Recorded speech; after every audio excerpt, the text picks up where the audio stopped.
India and China are both held in the territory of their clans.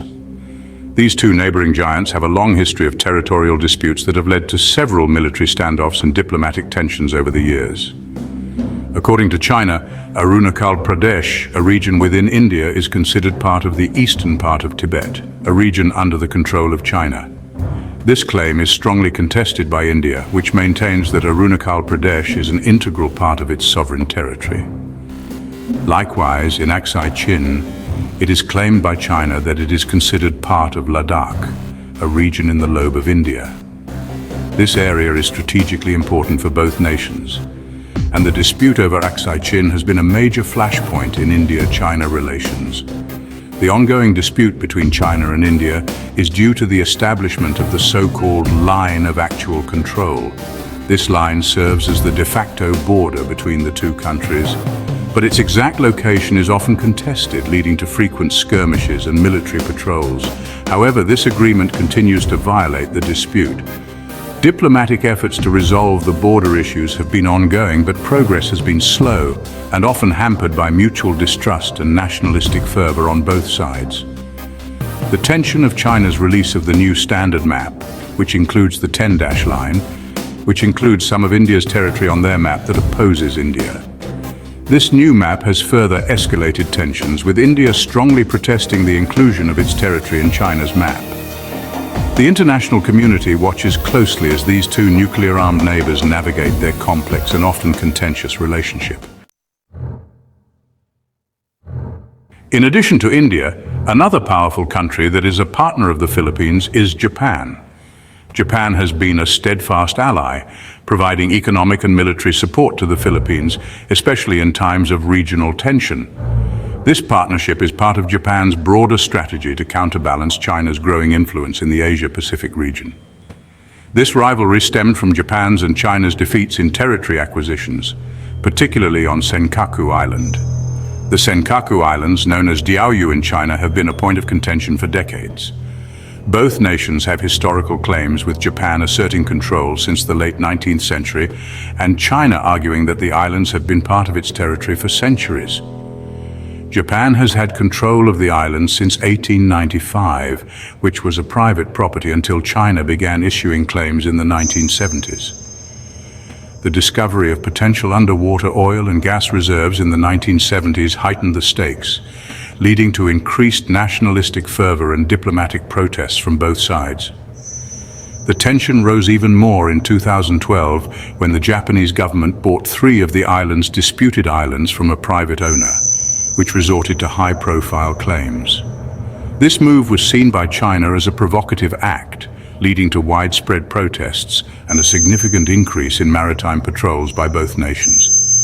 The rich islands in the sea bring economic importance to Japan. The waters surrounding the Senkaku Islands are rich in fishery resources and are strategically located near key shipping lanes, making them economically and geopolitically significant. In the struggle between Japan and China on these islands in their EEZ, tensions in the sea became clear, and war broke out between the two.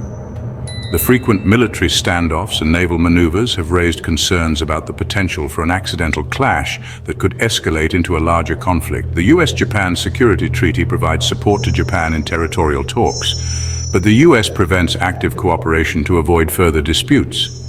The United States has reiterated its commitment to defend Japan under the treaty, including the Senkaku Islands, while also urging both nations to seek peaceful resolutions through dialogue and diplomacy.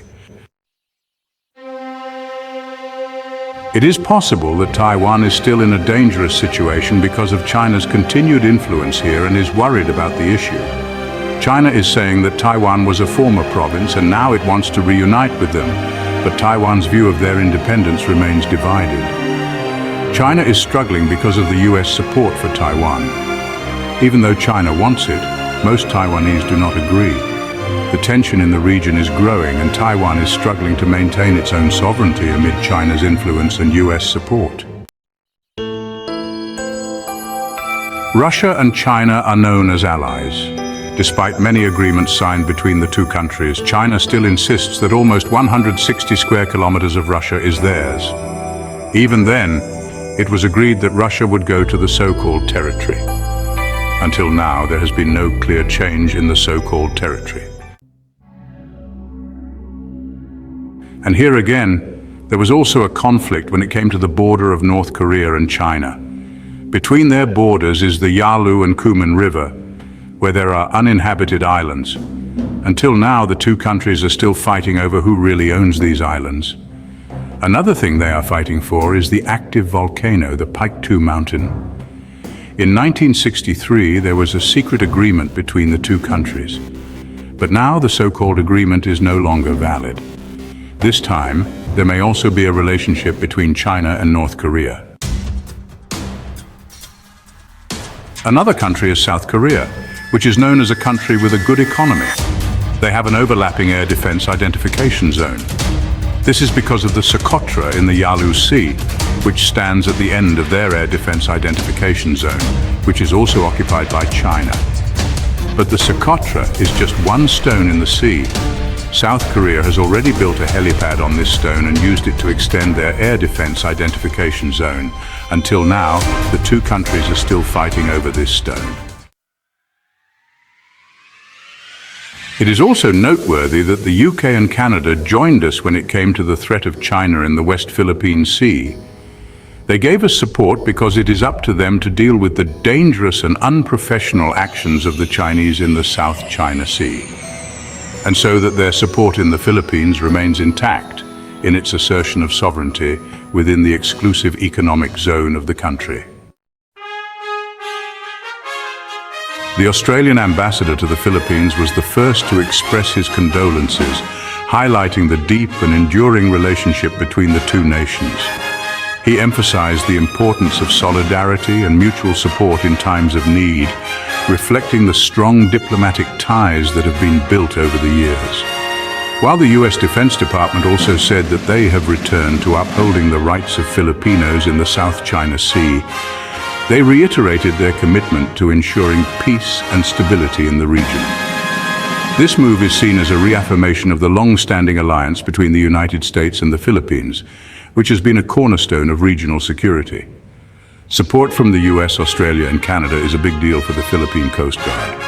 This trilateral cooperation not only enhances maritime security, but also strengthens the capabilities of the Philippine Coast Guard to respond to various challenges. Joint exercises and training programs have been instrumental in building a more resilient and capable maritime force. US Secretary of Defense promised President Marcos Jr. that the United States will help modernize the Philippines' ability to defend itself and increase the interoperability of Filipino soldiers. This includes providing advanced military equipment, conducting joint training exercises, and sharing strategic intelligence. These efforts are aimed at bolstering the defense posture of the Philippines in the face of evolving security threats.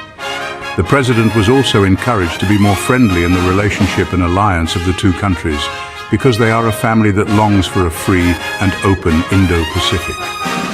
This sentiment underscores the shared values and common goals that bind the two nations together. By fostering a closer partnership, both countries aim to promote regional stability, economic prosperity, and a rules-based international order. The powerful countries in the Philippines are friendly, of course, because they are not in favor of what China is doing, or there may also be issues related to the territory that is not yet established between China and its countries. Aside from this, there are also many countries that seem to be showing that what China is doing is not right. Don't miss out on future explorations and discoveries. Hit subscribe and ring the bell to stay updated with our new content. Your journey of wonder continues with every video. Stay connected and engaged on social media. Continue the conversation, follow us. Thank you for being a part of the Have You Ever Wondered community. Keep wondering, keep discovering. Until next time.